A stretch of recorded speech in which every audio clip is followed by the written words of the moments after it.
Welcome to our ஆன்மீக களஞ்சியம் channel. இன்றைக்கி நம்ம ஸ்ரீ லலிதா திரிஷதி ஸ்தோத்திரத்தில் 4வது பாடலையும் அதன் பொருளையும் தெரிந்து கொள்ளலாம். கலிதோஷஹரா கஞ்சலோச்சனா கம்ர விக்ரஹா கர்மாதி சாக்ஷினி காரயத்ரி கர்ம பலப்பிரதா. இதனுடைய பொருள் கலிதோஷஹரா, கலிதோஷத்தை போக்குபவள்.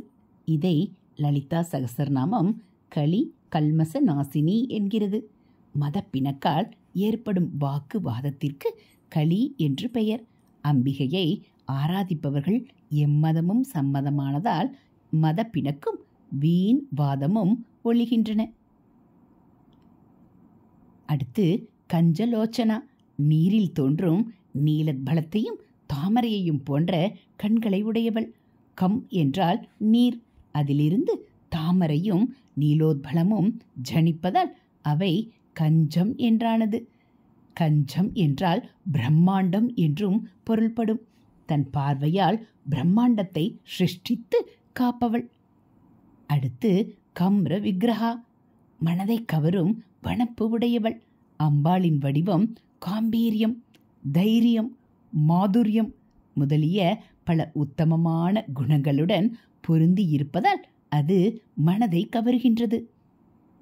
அடுத்து கர்மாதி சாக்ஷினி, கர்மம் அதாவது உபாசனை, யோகம், ஸ்ரவணம், மனனம், நிதித்தியாசனம் முதலியவற்றுக்கு சாட்சியாய் இருப்பவள். லலிதா சகசரநாமம் விஸ்வ சாக்ஷினி சாக்ஷி வர்ஜிதா என்று கூறுவதை காணலாம். அடுத்து காரயத்ரி, எல்லாவற்றையும் செய்விப்பவள். ஒரு செயலை செய் என்று கட்டளையிடுதல் காரயத்ருத்வம் என்று பெயர். அம்பிகை ஆத்ம சைத்தன்ய வடிவமாக இருப்பதால் அவள்தான் எல்லா காரியங்களையும் செய்யும்படி தோன்றுகிறாள். அடுத்து கர்ம பலப்பிரதா, கர்மங்களின் பலனை அளிப்பவள்.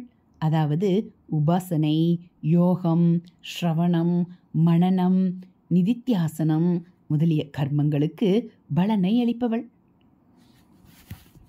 இதனுடைய தொடர்ச்சியான 5வது ஸ்லோகத்தை நாளை காணலாம். இதுபோல் தினமும் ஸ்ரீ லலிதா திரிசதி ஸ்லோகத்தை நீங்கள் தெரிஞ்சுக்கணும் அப்படின்னா மறக்காமல் நம்ம சேனலை சப்ஸ்கிரைப் பண்ணுங்கள். கூடவே பெல் ஐக்கானை கிளிக் பண்ணி ஆளுங்கிற பட்டனையும் அழுத்திடுங்க. நம்ம சேனலில் வரக்கூடிய ஆன்மீக தகவல்கள் எல்லாம் உங்களுக்கு பிடிச்சிருந்தா ஒரு லைக்கும் கமெண்ட்டும் கொடுத்து உங்களுக்கு தெரிஞ்சவங்களுக்கும் ஷேர் பண்ணுங்கள். தேங்க்யூ.